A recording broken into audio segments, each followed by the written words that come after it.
morning everybody, and welcome to this week's shed adventure. I've already had a shed adventure. This is the third time of recording this. The first time I managed to record it without pressing the start button, and the second time I seem to have got my cine photography mixed up and you can only see half my head. So I'm hoping my full head is envisioned, and I'm hoping, having looked at the counter, we're 30 seconds in, so yes, I have managed to press the start button. So what are we going to talk about today? Well, the first thing I must say is anything and everything I'm going to show you today is safe. It's either a dummy or a mock-up or a practice, and none of the items have any danger or any form of explosive in them anymore. And certainly something like that for reenactment you can get on the internet, so don't need to worry about what I'm showing you. But what am I showing you? So what is that then? There we are. I'll challenge you all to give me the first name that comes into your mind, and I'm convinced that one or two of you would have said it's a bullet. Oh dear. No, it is definitely not a bullet. So if you said bullet, please go to the back of the class or the corner of the room and put your dunce's hat on. So if it's not a bullet, what is it? Well, two things. It's a cartridge, or it's a single round of ammunition. Round of ammunition or a cartridge. What it isn't is a bullet. So where do we get the word bullet from? Why do people think, oh, see something like that, that's a bullet? Well, it does contain a bullet. That part. There we have the bullet. So that top part, that big chunk of lead, is the bullet. The bullet is a part of a cartridge or a round of ammunition that goes up the barrel, exits the barrel, and goes down the range and hits the target, whatever you've been aiming for. That is the bullet. This is the cartridge or the round of ammunition. So a cartridge is made up of a number of bits. I think we've now gathered that. The first part there is the bullet. We then have the cartridge case. At the end we have the firing cap, which ignites inside the propellant. So really sort of four parts. If you want to get a little bit more in depth, this part up here is called the crimp.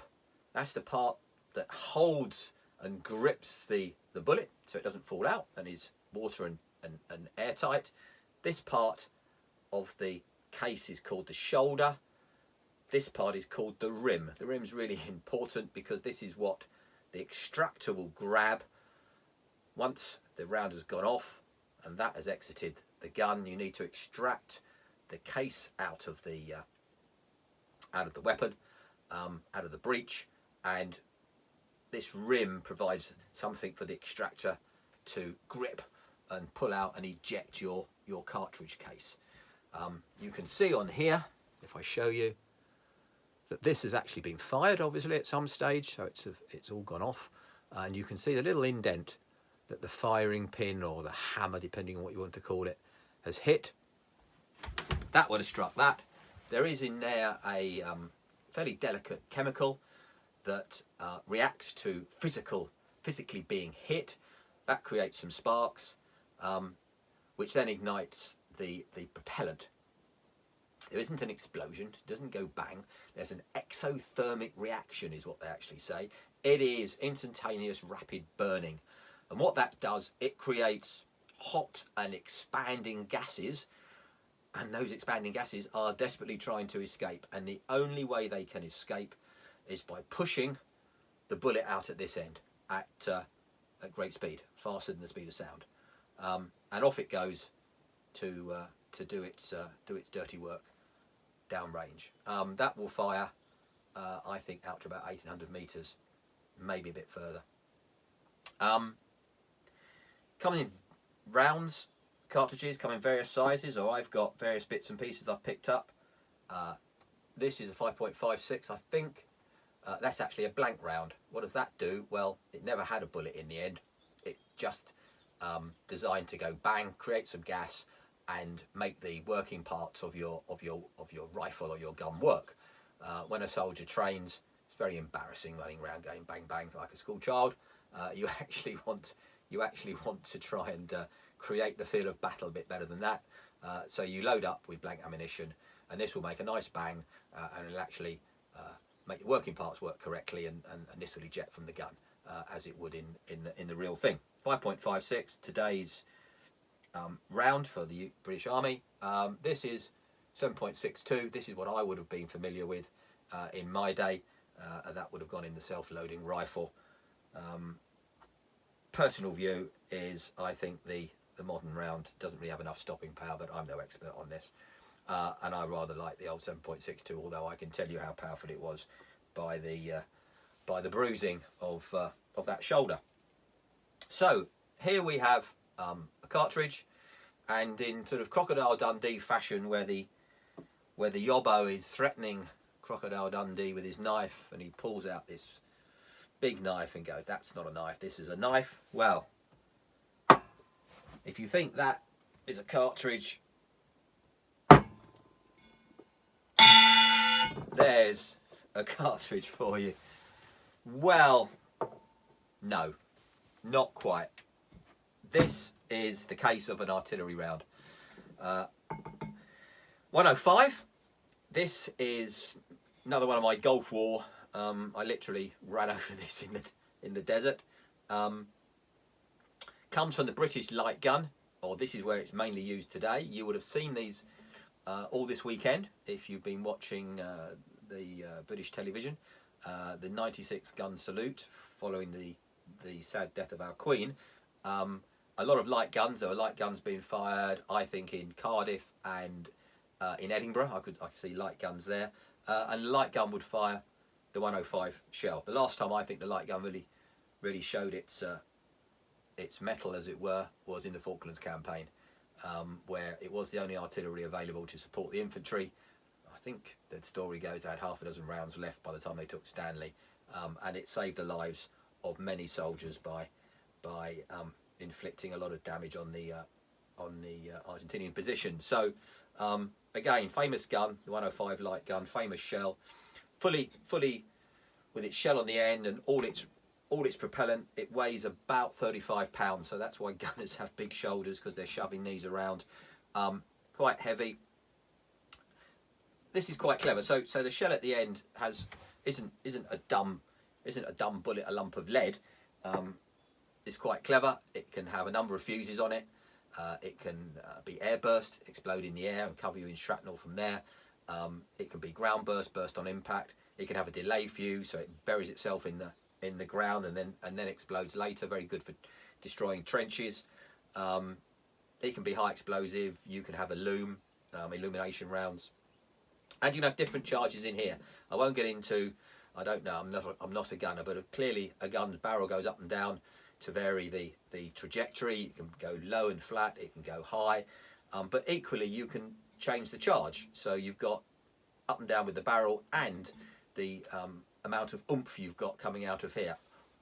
I believe 1 to 7. So it comes with a base charge. So every round comes with a base charge, and you can add up to 6 more additional charges. So you go from charge 1 to charge 7, and the computers or the clever calculations that the gunners do will work out the wind. They'll work out the topography. Do they need to go over a hill? Do they want to go high? Do they want to go flat? And they'll work out both the gun angle, the angle of the gun barrel, and they'll work out what power they need in the shell to get it spot on accurately on the target. So quite complex. Well, following on from that, call that an empty artillery case? Well, no indeedy. This is what we call an empty artillery case. This is 105. I don't actually know what this is. This isn't British. I think it's.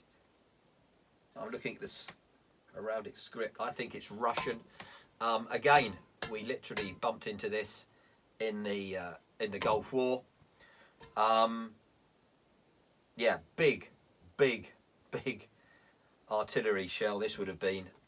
Or this is the case. The shell would have left the end. Very much like, obviously, our cartridge case. It even has a crimp up here to hold the actual shell in place. Small shoulders on it. Has the rim to help the extraction, and obviously has the firing cap in the end. I remember when we found them. Indeed, it had different charges. They were long, stringy charges, which we extracted to make it safe. Yeah, I don't think there is any, well, certainly no modern weapons. I don't think anyone is firing shells like this anymore. The logistics or something and the cost of something this heavy is mind-boggling. Today they put the shell in, and the propellant goes in a series of bag charges. So when you fire the gun, the shell exits the gun, and you open the breech, and this huge thing doesn't pop out. The bag charges, well, in real terms, nothing comes out, or a very lightweight case. So you don't have this huge lump of hot brass coming out, which you've got to get rid of. So yeah, a bit of an historical piece, that. Heavy and big. So there we have it, really. Now we know the right way to address this. We know not to call it a bullet. We will happily call it a cartridge, or we'll call it a round of ammunition. We know its base parts, 4 parts: the bullet at the end, the case, the percussion cap, and the propellant inside. And just for a bit of fun, we've seen a couple of artillery rounds, or a couple of artillery cases, empty artillery cases, that I ran into during the Gulf War, which now make really good stands for umbrellas and various bits of fishing kit, is what these are used for. But in their day, yeah, very deadly. So if you've enjoyed today's episode, please like and subscribe. Fairly short episode. Next week we're going to talk about jerry cans. We have a number of jerry cans in Shed HQ, and people have said, what are they and why are they that shape, and where did the name come from, and who designed them. More interesting than you might think, talking about a can to hold fuel, but they, to a degree, quite a big degree, they won the war, and we'll talk about some of their importance next week. So thank you very much for watching. Please have a good week, and I'll catch up with you next weekend. Bye bye now.